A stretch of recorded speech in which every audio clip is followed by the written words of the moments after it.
Então este terceiro capítulo termina com o subtema o homem durante a vida terrena e depois vai terminar com o homem depois da morte. Pergunta 116 que Allan Kardec faz: como e em que momento se opera a união da alma ao corpo? E a resposta é esta, que não nos deixa nunca mais nenhum tipo de dúvida, porque se diante da realidade da vida alguém nos interrogar em relação aos abortos, nós não tenhamos mais dúvida de que a vida começa no ato da concepção. Desde a concepção do espírito, ainda que errante, ou seja, ainda que do outro lado, está por um cordão fluídico preso ao corpo com o qual se deve unir. Portanto, o reencarnante já tem uma ligação energética à sua própria mãe. Este laço se estreita cada vez mais à medida que o corpo se vai desenvolvendo. À medida que a gestação vai avançando, esse laço fica cada vez mais forte, mais sólido. Desde esse momento, o espírito sente uma perturbação que cresce sempre. Ao aproximar-se do nascimento, a ocasião em que ela se torna completa, o espírito perde a consciência de si e não recobra as ideias, senão gradualmente, a partir do momento em que a criança começa a respirar. A união então é completa e definitiva. Podemos então dizer que a reencarnação já está programada no plano espiritual, até ainda muitas vezes antes da própria concepção dos pais biológicos. O espírito já sabe por que pais vai renascer e faz uma ligação com eles, essa chamada ligação fluídica ou energética. Se contrariamos a concepção ou o desenvolvimento fetal, nós estamos cometendo um assassínio. Porque para nós os espíritas, aborto é igual a assassínio. É uma morte provocada. A nossa doutrina concebe uma forma de aborto quando a mãe está em perigo de vida. Os espíritos dizem que é preferível deixar ficar a vida que já está em curso ao invés daquela que ia começar. Que o espírito terá outra oportunidade. Tem alguma dúvida sobre isto? Não. Pergunta 117. Qual o estado intelectual da alma da criança no momento de nascer? Seu estado intelectual e moral é o que tinha antes da união ao corpo. Então nenhum de nós vira santo ou diabo porque o corpo morre. Nós continuaremos sendo rigorosamente os mesmos. O que sabemos, sabemos. O que temos enquanto bagagem espiritual, ela se mantém connosco. Não há nenhum tipo de alteração. A alma possui todas as ideias anteriormente adquiridas, mas em razão da perturbação que o acompanha, a mudança de estado, suas ideias se acham momentaneamente em estado latente. É aquela confusão que vimos na resposta anterior, até ao momento do nascimento, em que depois o nosso intelecto começa gradualmente a tomar consciência do que já sabia. Encontramos isto nas crianças prodígio, as crianças sobredotadas, que logo muito cedo começam a denotar conhecimentos daquilo que aprenderam em reencarnações anteriores. Então elas se vão esclarecendo aos poucos, mas não se podem manifestar senão proporcionalmente ao desenvolvimento dos órgãos. É isso que acontece com as crianças. Elas nascem e começam a falar. Elas nascem e começam a andar. É preciso um tempo. Não só para esses efeitos físicos da fala e dos movimentos, e também daquilo que são os nossos conhecimentos intelectuais. 118. Qual a origem das ideias inatas? Daquelas que já são nossas, não vêm de fora, são nossas, das disposições precoces, das aptidões instintivas para uma arte ou ciência, abstração feita da instrução. As ideias inatas não podem ter senão duas fontes. A criação das almas mais perfeitas, umas que as outras. Estados. Esta criação das almas mais perfeitas, será que isto quer dizer que Deus faz uns mais perfeitos que outros? Não. De maneira nenhuma. Deus cria-nos a todos iguais. Nós depois é que nos vamos aperfeiçoando uns mais depressa do que outros. Mas isso é opção nossa. Deus age rigorosamente igual com todos. No caso de serem criadas ao mesmo tempo que o corpo, há um progresso por elas adquirido anteriormente à encarnação. Sendo a primeira hipótese incompatível com a justiça de Deus, só fica de pé a segunda, porque Deus não ama mais uns do que outros. Não há filhos e enteados de Deus. Todos somos filhos de Deus, com o mesmo tipo de tratamento. As ideias inatas são resultado dos conhecimentos adquiridos nas existências anteriores. São ideias que se conservaram no estado de intuição para servirem de base à aquisição de novas ideias. Será ou não verdade que nós, quanto mais sabemos, mais ânsia temos de saber e mais buscamos saber e mais aprendemos? Será ou não? Não é quanto mais burro, não. Quanto menos sabemos, é a altura de começarmos a aprender. Aprendermos sempre. Nunca nos negarmos ao aprendizado, seja do que for. Aquilo que hoje nos possa parecer eventualmente destituído de interesse, amanhã pode ser uma ferramenta muito útil. Eu tenho-vos contado muitas vezes, um dia ouvi uma senhora de 90 anos, médica, ginecologista, a dizer que ia estudar mecânica de automóveis, com 90 anos de idade. E perguntaram-lhe, mas a senhora com essa idade, numa área tão diferente, vai estudar mecânica de automóveis? Vou, que eu para a próxima não sei o que é que me faz falta. A lucidez de 90 anos. É isto mesmo. Nós, quanto mais soubermos, aliás, a nossa doutrina, neste campo, ela é muito lúcida. Primeiro mandamento, amai-vos. Segundo, instruí-vos. Tão importante quanto o primeiro. Porque é da instrução que nós ficaremos melhor capacitados para amarmos. 119. Como se podem revelar génios nas classes da sociedade inteiramente privadas de cultura intelectual? Como é que há de ser? O que é importante? É o meio ou o espírito que chega? Ele vem, tem conhecimento, seja lá onde for. Nasce lá onde for. Então esta coisa de que o meio faz, ou que o hábito faz o monge, não é verdade. O hábito não faz o monge. O que faz o monge é o seu desejo interior de querer ser monge e de praticar esse tipo de vida adotada por ele da melhor maneira possível. Então, é um fato que prova serem as ideias inatas, independentes do meio em que o homem foi educado. O ambiente e a educação desenvolvem as ideias inatas, mas não nulas podem dar. O homem de gênio é a encarnação de um espírito adiantado que muito houvera já progredido. E nós temos estes casos muito bem exemplificados na vida. Pais extraordinariamente dóceis, educados, bondosos, pacíficos, fraternos, e têm um filho complicado. Outras vezes, pais muito complicados e nasce um filho extraordinariamente dócil e dedicado. Então não tem a ver com o meio, tem a ver com o espírito que chega.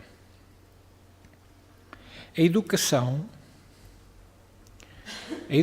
pode fornecer a instrução que falta, mas não o gênio, quando este não exista. Então ninguém diga, tenho uma capacidade de inteligência mediana e eu vou ser um gênio. Vou estudar muito e vou ser um gênio. Dificilmente. Pode estudar muito, pode aprender algumas coisas, não será um gênio. Ele vai levar tempo a conseguir ser esse gênio. 120. Porque encontramos crianças instintivamente boas em um meio ou num meio perverso, apesar dos maus exemplos que colhem, ao passo que outras são instintivamente viciosas em um meio bom, apesar dos bons conselhos que recebem. Já estivemos a dizer isto anteriormente. É o resultado do progresso moral adquirido, como as ideias inatas são o resultado do progresso intelectual. Pergunta 121. Porque de dois filhos do mesmo pai, educados nas mesmas condições, um é às vezes inteligente e o outro estúpido, um bom e o outro mau, porque o filho de um homem de gênio é algumas vezes um tolo e o de um tolo um homem de gênio. Também já falámos nisto. É o espírito que chega, é que tem essa característica. É um fato esse que vem em abono da origem das ideias inatas. Prova, além disso, que a alma do filho não procede de sorte alguma da dos pais. Aqui a genética não tem nenhuma influência. A genética tem uma grande influência naquilo que é o nosso corpo físico. As nossas características físicas, as nossas características espirituais não procedem dos nossos pais. Entendido? Ou não? Não fiquem com dúvidas. Os nossos pais biológicos geram um corpo que vai albergar o nosso espírito. E esse, através das características genéticas dos pais, esse corpo pode ter essas características genéticas, seja de saúde ou de doença. A cor dos olhos, a cor do cabelo, as doenças genéticas que nós sabemos que se transmitem no nascimento. Agora, as características espirituais não têm nada a ver com os nossos pais. Depois, fruto da educação que eles nos derem, podemos nos aproximar em termos de características espirituais. Se forem pais que eduquem muito bem, sejam muito bem educados, que eduquem muito bem, o filho pode ser muito bem educado. Aproxima-se, mas é porque o espírito é dócil para aceitar essa educação. Se for um espírito rebelde, não vai aceitar, porque a característica dele é a rebeldia. Mas se os pais, o espírito é rebelde, cabe aos pais tratarem da respectiva educação.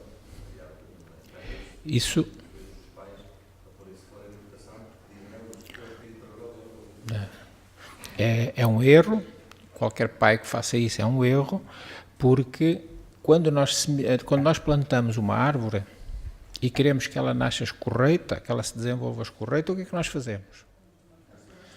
Pomos-lhe a estaca, que é para ela ir crescendo direitinha, porque senão ela vai para onde ela quiser. Os filhos rebeldes é a mesma coisa. Os pais devem fazer o máximo de esforço possível, às vezes não conseguem, mas devem fazer o máximo de esforço possível para que o filho se desenvolva, não na rebeldia, mas na docilidade. Se não conseguirem, o que é que vocês acham que estes pais se devem fazer? Mortificarem-se ou viver a sua vida? Digam. Fazerem o máximo que puderem, o melhor que puderem e souberem. O filho não quer aproveitar, problema dele. Ele não tem o direito de mortificar os pais. E os pais não devem deixar-se mortificar, porque também são filhos de Deus. Agora, são coisas onde devem, em todas as circunstâncias, prevalecer o quê? Bom senso. O bom senso. Se a minha consciência não tem nada que me acuse de que eu não fiz tudo quanto devia, eu fico tranquilo. A vida irá ensinar a esse meu filho o que ele não quis aprender de mim. A vida vai-lhe trazer amargo de boca, vai trazer dificuldades. E a vida o ensinará. Porque quando nós não vamos a bem, vamos como? Vamos a mal. Porque é próprio, é assim que nós aprendemos. Essas dores que virão a essa criatura, a esse filho ingrato ou rebelde, não é castigo de Deus. É correção, ensino, educação. Eu não me quero educar pelo amor, vou ser educado através da dor. E é isso que nós vemos muitas vezes no mundo, tanta dor, precisamente por isso, porque nós desatinamos e não nos queremos corrigir. Então, se assim não fosse, em virtude do axioma que a parte é da mesma natureza que o todo, os pais transmitiriam aos filhos as suas qualidades e defeitos próprios, como lhes transmitem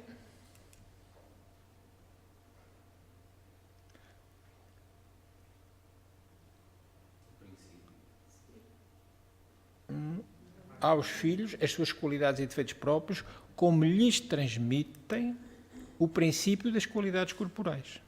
Na geração, somente o corpo procede do corpo, mas as almas são independentes umas das outras.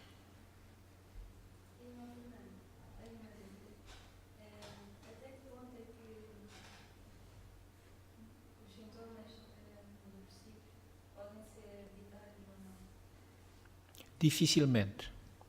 Não é uma questão de hereditariedade, é uma questão do espírito que está fruto daqueles pais. Aliás, o filho que chega àquele casal, ou àquele pai, ou àquela mãe depressivo, o espírito também é depressivo. Não tem a ver com hereditariedade. Há, em função da nossa reencarnação nesta ou naquela família, ligações. E nessas ligações, às vezes, podem ser conjuntos de espíritos depressivos. E ficam depressivos. Não terá nunca a ver com hereditariedade. Porque tudo aquilo que seja do foro psíquico é do espírito. Tudo aquilo que for do foro físico é do corpo. E aí sim, aí a genética funciona. No caso das doenças psíquicas, quase sempre, os espíritos nos dizem isto com muita veemência, quase sempre são de causas obsessivas. As depressões, tudo aquilo que seja maníaco ou depressivo, tem causa obsessiva. Tem que ser tratado nas duas vertentes.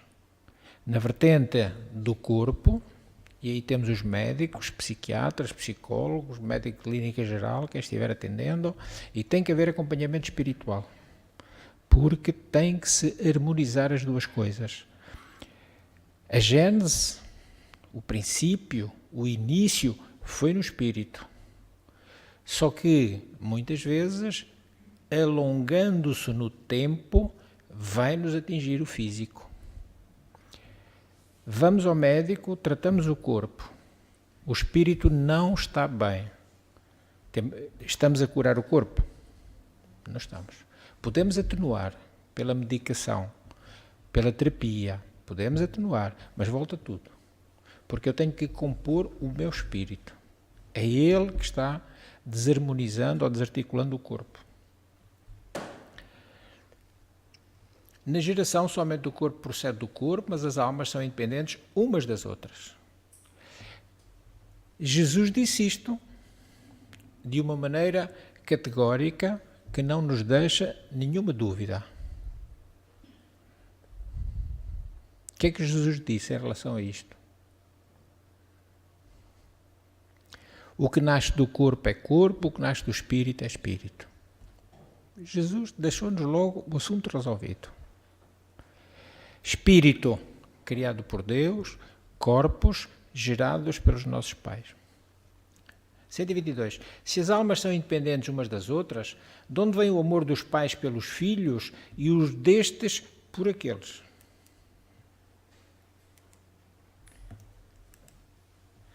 Os espíritos ligam-se como? O que é que nos liga uns aos outros? Está lá. Simpatia ou afinidade. Então, quando nós estamos do lado de lá e sabemos que vamos reencarnar, atenção que este sabemos, nós temos que merecer saber. Nada nos é oferecido de bandeja. Vamos tomar isto como uma coisa muito válida para nós percebermos às vezes porque é que temos dificuldades. Nós temos que conquistar tudo. Também temos que conquistar o merecimento de sabermos as coisas do lado quando estamos na vida espiritual. Porque se eu aqui, na vida material, não ligar nenhuma àquilo que é espiritualidade, eu vou para o outro lado, nem sequer percebo que morri, eu continuo a pensar que estou vivo, porque efetivamente o espírito não morreu, o espírito tem vida. Só que ele não percebe que o corpo morreu. Nessa confusão, que isso é uma confusão terrível, Nessa confusão, eu vou ter discernimento para pensar que tipo de paz é que eu quero para a próxima reencarnação. Digam lá. Se eu ainda nem sequer percebi que morri, o meu corpo, como é que eu vou estar preocupado com uma futura reencarnação? Então temos que ter um merecimento. E esse merecimento vamos granjeá-lo através do quê? Aprendermos as coisas espirituais, preocuparmos-nos com a espiritualidade, a nossa espiritualidade. Enquanto eu for 100% materialista, eu não quero saber nada disto. Porque o que interessa é eu gozar o máximo hoje, porque amanhã não sei se estou vivo. Agora, quando eu for espiritualizado, eu sei que não posso gozar o máximo hoje, sobretudo se esse gozo não for honesto, se não for lícito, porque amanhã eu vou amargar. Então eu não quero. Então ligam-se por simpatia. E o nascimento em tal ou tal família não é um efeito do acaso. Não é uma lotaria, não é uma roleta, mas depende muitas vezes da escolha feita pelo espírito, que vem juntar-se àqueles a quem amou no mundo espiritual ou em suas precedentes existências. Por outro lado, os pais têm por missão ajudar o progresso dos espíritos que encarnam como seus filhos. E para excitá-los a isso, Deus lhes inspira uma afeição mútua. Muitos, porém, faltam a essa missão, sendo por isso punidos entre aspas. Vêm as dificuldades para nós aprendermos. Então, nós não nascemos na família que queremos, habitualmente nascemos na família que precisamos, onde há coisas para nos acertarmos, e com aqueles que nós temos ligações. Claro que nós vimos e depois esquecemos, como vamos ver a seguir o esquecimento, mas isso também tem uma explicação que depois vamos ver. Os espíritos são taxativos. Quando nós, os pais ou educadores, chegamos ao outro lado da vida, perguntam-nos: que fizestes daqueles que te demos para educar? E é aí que nós há pouco dizíamos, a consciência não nos pode acusar de nada. Porque se ela nos acusar é porque nós fizemos tudo. Porque há maus pais e maus filhos. São espíritos que não se ligaram na mesma família por simpatia. São aqueles que precisam virem-se acertar, mas com o fim de servirem de instrumentos de provas uns aos outros. Imaginem que eu agora preciso de ser provado na paciência. É claro, vem-me um marido chato, vem-me uma esposa possessiva, vem-me um filho problema. Para eu ver, eu tomar consciência de como está o meu nível de paciência. Eu já tenho paciência para os aturar? Eu já tenho paciência para os educar? É assim que acontece. E muitas vezes para punição do que foram as existências anteriores. A um é dado um mau filho porque também ele o foi. A outro mau pai pelo mesmo motivo, a fim de que sofram a pena de talião.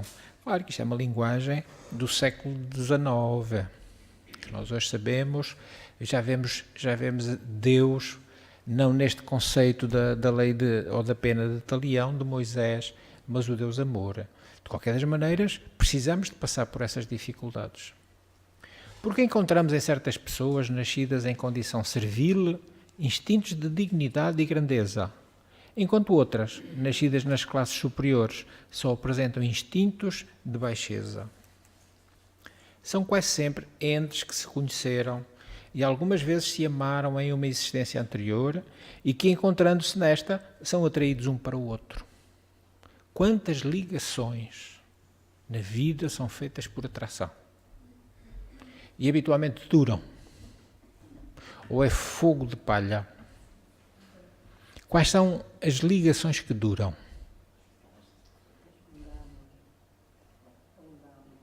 Onde há amor. São as amorosas. Quando nós vemos no Evangelho que jamais o homem separará o que Deus juntou, isso foi tomado à letra para dizer que quando nós casamos na igreja não se pode divorciar, está errada a interpretação. Porque efetivamente o que Deus une é aquilo que tem amor. E o que tem amor não se separa nunca.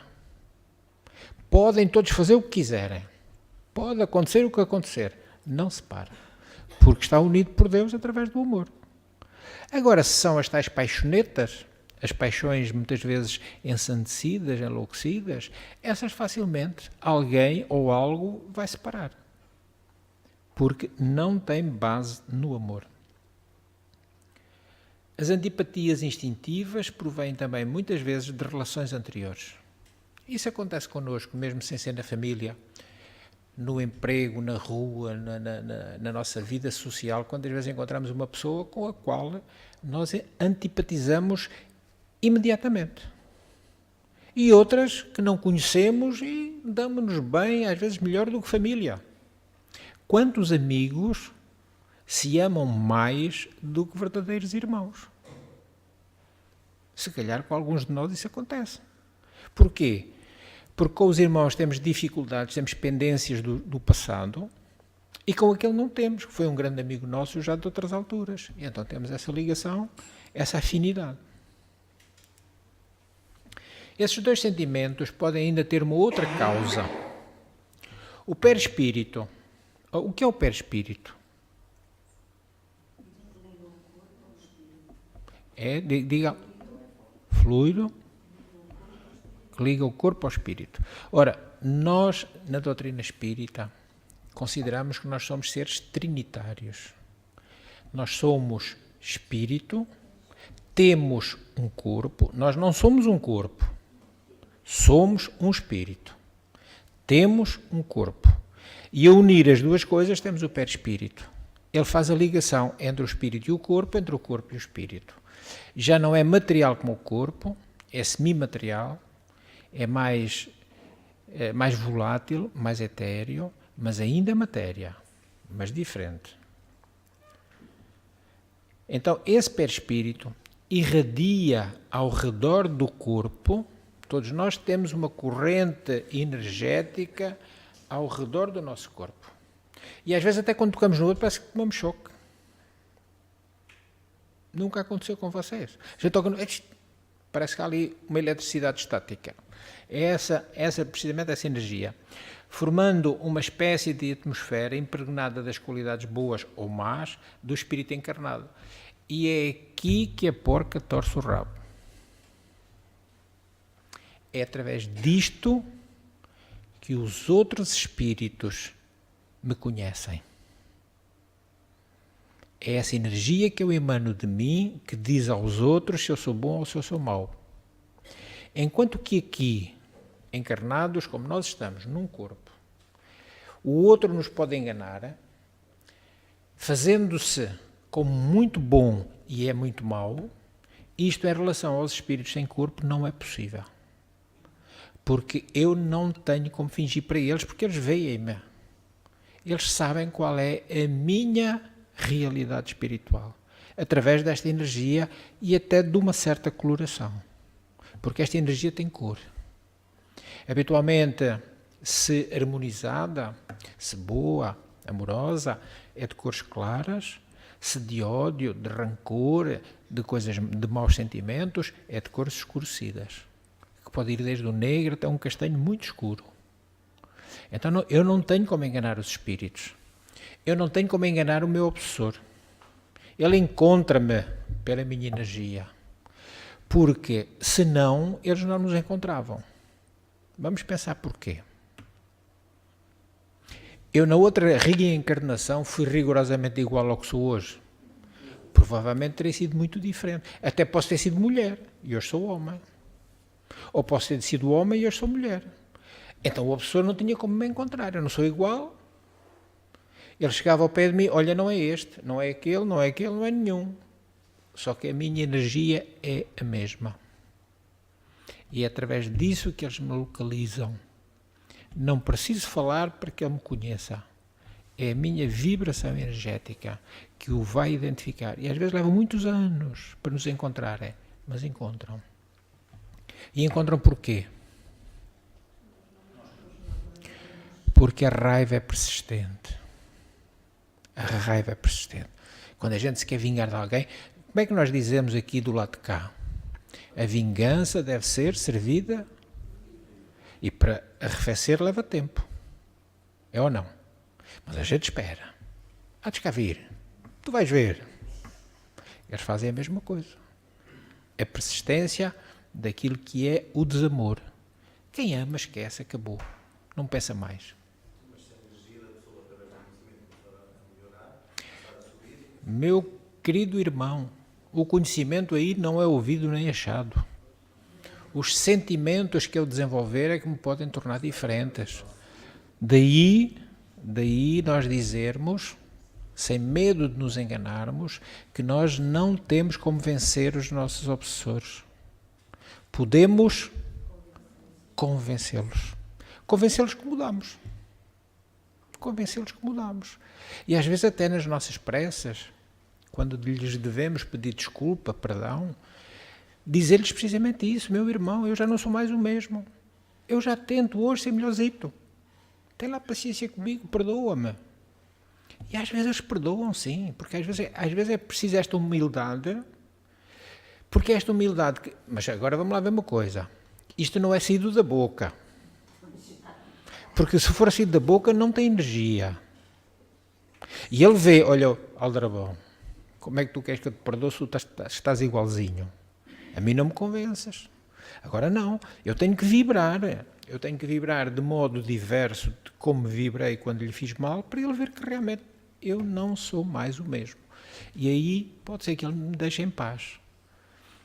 E outra coisa que nós, nas nossas pressas, para eles, que nos merecem toda a consideração, são os obsessores que muitas vezes nos colocam nos eixos. Não fossem eles e nós continuávamos a fazer disparates, se calhar. Outra coisa que nós podemos dizer-lhes é que o facto de eles estarem com alguma coisa atravessada em relação a nós, estão-se a atrasar. Quem odeia é feliz? Digam lá. Pelo contrário, está-se a corroer no ódio. Eu hoje tive uma leitura muito curiosa. Uma senhora que contraiu cancro da tiroide. E foi-lhe diagnosticado 4 a 5 meses de vida, se submetesse aos tratamentos rigorosos. E só teria 4 a 5 meses de vida. E ela foi à casa espírita. Conversou, e é claro, alguém intuído, com certeza, perguntou-lhe: mas o que é que se passa na sua vida? O que é que você está de mal com a vida? E ela disse: eu tenho da vida 2 grandes mágoas. Então, se sabe que essas mágoas estão contribuindo para o seu mal-estar, para a sua falta de saúde, desista das mágoas. Deixa as mágoas. Ultrapassa. Acartar mágoas é a mesma coisa que nós andarmos com sacos de lixo às costas. Ultrapassa as mágoas. Pois é, mas uma eu já não posso. Meu marido atraiçoou-me 30 anos com a minha melhor amiga e já morreu. E a outra, a minha filha, trata-me mal. Foi feito todo um trabalho no sentido de ela perceber que as coisas não são casuais, que há justificativas para elas, mas que perdoasse. Tudo na base do perdão. E a senhora foi embora. Depois de uma longa conversa, que não vamos agora aqui estar a explanar, porque isso vai dar uma palestra muito interessante. A senhora vai embora, passados 5 meses, volta a falar com a mesma pessoa. A primeira coisa que fez quando chegou perto dele foi abraçá-lo profundamente e chorar muito. E dizer-lhe que estava curada do cancro, o tumor tinha desaparecido pura e simplesmente. Tinha deixado as mágoas. Tinha conversado com o marido. Esta conversa vocês estão a ver qual é. Em oração, em prece. Tinha feito as pazes com a filha. Estava de bem com a vida. O nó que ela tinha na garganta das mágoas, o nó saiu, o tumor diluiu, desapareceu. Então vejam como nós temos tanta importância na nossa saúde. Às vezes andamos gerando coisas só porque não pensamos nelas como devemos. 2 pessoas que se encontram, experimentam pelo contacto desses fluidos, a impressão sensitiva. Impressão que pode ser agradável ou desagradável. Os fluidos tendem a confundir-se ou a repelir-se, segundo sua natureza semelhante ou diversa ou dissemelhante. É assim que se pode explicar o fenómeno da transmissão de pensamento. Pelo contacto desses fluidos, energias, duas almas, de algum modo, leem uma na outra. Elas se adivinham e compreendem sem se falarem. Isto está a acontecer muito com as nossas crianças. Crianças que estão atrasadas na fala. Há crianças hoje que começam a falar com 4 e 5 anos, já com grande desespero dos pais, porque ficam a pensar que os filhos são mudos ou têm qualquer deficiência no aparelho fónico e vão para a terapia da fala e vão para isto, para os psicólogos e para aquilo, e são apenas e só crianças que albergam espíritos muito evoluídos que já falam por telepatia. Essas crianças no infantário, umas com as outras, brincam e não falam. Mas um olha para o outro sabe o que é que ele quer. Porque eles telepaticamente comunicam. Qual é a linguagem dos espíritos? Digam alto. O pensamento. Nós, no outro lado da vida, não temos línguas. Na pátria espiritual, quando nós não tivermos corpo, nós não vamos falar português, nem castelhano, nem inglês, nem francês, nem russo, nem chinês. Nós vamos nos transmitir pelo pensamento. Porque é essa a nossa linguagem. Como nascemos aqui, ali ou acolá, adotamos a língua falada onde nós reencarnamos. Mas na pátria espiritual, não. E mesmo esta questão das línguas, elas foram criadas pelo homem. Do mesmo jeito que foram criadas as fronteiras. Porque se nós recuarmos ao tempo do início daquilo que foi o aparecimento do homem na Terra, não havia fronteiras. A Terra era de todos os que cá estavam. Mas depois, a pouco e pouco, este bocado é meu, aquele é do outro, este é deste país, este é daquela nação, e assim as coisas foram criando fronteiras, muitas delas completamente falsas, que não são naturais. E por isso vemos as guerras, vemos as zangas, as pessoas agredindo-se umas às outras porque não concordam com as fronteiras que têm. 126. Porque não conserva o homem a lembrança de suas anteriores existências? Não será ela necessária ao seu progresso futuro? Cá vem a explicação para terminarmos. Vê da parte que trata do esquecimento do passado, páginas 114. E na página 114 diz assim: se em cada uma de suas existências um véu esconde o passado do espírito, com isso nada perde ele das suas aquisições. O facto de eu não lembrar não quer dizer que eu não sei. Apenas esquece o modo por que as conquistou. Servindo-me ainda da comparação supra com o aluno, direi que pouco importa saber onde, como, com que professores ele estudou as matérias de uma classe, uma vez que as saiba quando passa para a classe seguinte. O que importa é saber, não com quem aprendeu. Se os castigos o tornaram laborioso e dócil, que lhe importa saber quando foi castigado por preguiçoso ou insubordinado. Isso é para esquecer. O que interessa é que eu corrigi. É assim que, reencarnando, o homem traz por intuição e como ideias inatas o que adquiriu em ciência e moralidade. Esse olvido, esse esquecimento, só se dá durante a vida corporal.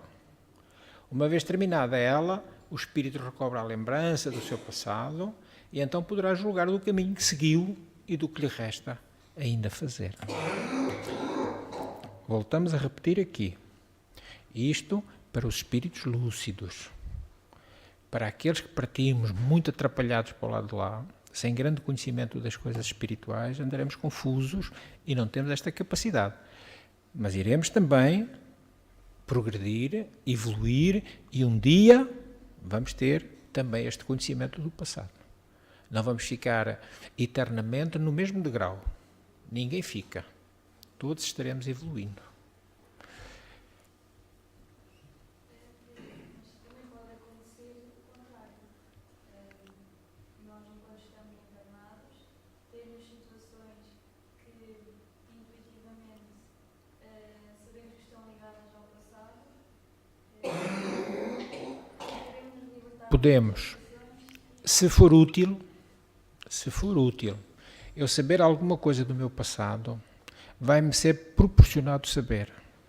Porque se Deus é amor, se Deus quer o melhor para mim, e se Ele sabe que determinada coisa me pode ajudar, por exemplo, a ultrapassar uma dificuldade, Ele deixa-me saber. E esse saber pode acontecer de duas maneiras. Ou eu sujeitar-me a uma terapia regressiva, terapia, não é fazer regressões para curiosidade, é há qualquer coisa na minha vida que está mal e não se resolve, e é-me facultado saber através dessa terapia o que é que aconteceu lá atrás para eu perceber o que é que está hoje. Ou isso pode acontecer voluntariamente até no sono. A dormir nós podemos ter algum retrocesso do nosso comportamento anterior, bom ou mau, para fortalecer o presente. Contudo, isso só acontece por misericórdia de Deus. Isso não é taxativo e muito comum. Isso não acontece sempre. Não. Tem que haver motivos muito fortes para que isso aconteça. Porque de outra modo não se justificava o esquecimento. Mas se acontecer, Deus está no leme. Ele sabe o que está fazendo. Está me ajudando com toda a certeza. Vamos só saber se há mais alguma dúvida para terminarmos. Concordaram ou discordam de alguma coisa? Vocês são aquilo que se chama bons alunos. Não dão trabalho nenhum. Não é trabalho ao mestre, porque eu sou aluno como vocês, mas não dão grande trabalho para eu responder. Olha, pois tudo bem. Então vamos a última. Esta situação das vidas passadas ainda não está totalmente esclarecida. Portanto, nós, no dia a dia, sem ser a profissão, sem ser a noção, não podemos ter intuitivamente sensações ou... Não, isso não é regressão. Isso é a minha tomada de consciência do espírito que eu sou. O eu tomar conhecimento das minhas tendências, dos meus gostos, daquilo que eu gosto, isso é eu perceber o espírito que sou. Não é uma questão de regressão. A regressão é muito mais ampla e sempre tem um fim muito mais importante do que isso. Agora, se eu passo num sítio, vou dar um exemplo para todos percebermos. Se eu passo num sítio em que a pessoa está meio distraída e o que lá está eu gosto, tiro e roubo, isto é a vida a mostrar-me que eu ainda tenho um espírito ladrão. Ainda tenho a tendência de tirar o que não é meu. Mas se eventualmente a mesma coisa acontece, eu olho, gostava de ter, mas não é meu, não mexo, isso já está a dizer que eu já me corrigi nesse campo. Se isto acontece, eu olho, vejo, não mexo, lá atrás mexi. De algum jeito, eu estou a tomar consciência do meu passado. Lá atrás eu mexi. Por isso é que eu hoje olho e já não mexo. Já não quero mexer. Então, lá atrás eu mexi. Se nós formos atentos à nossa maneira de ser, descobrimos perfeitamente, ou identificamos perfeitamente o espírito que somos. Não precisamos de perguntar a ninguém que espírito eu sou. Não precisamos. Se nós formos francos e honestos, sinceros, nós sabemos. Sabemos perfeitamente o que é que gostamos, o que é que não gostamos, o que é que desejamos, o que é que pensamos. O pensamento diz muito o que nós somos. Nós somos o que pensamos. Eu penso bem. Sou uma pessoa relativamente boa. Eu penso mal de toda a gente. Eu sou uma pessoa de certeza absoluta menos boa. Porque enquanto alguém não me fizer nada, eu dou-lhe o benefício da dúvida e tenho-a como boa. Só quando ela me fizer o que não gosto e que não devia, então é que eu aí altero a minha opinião em relação a ela.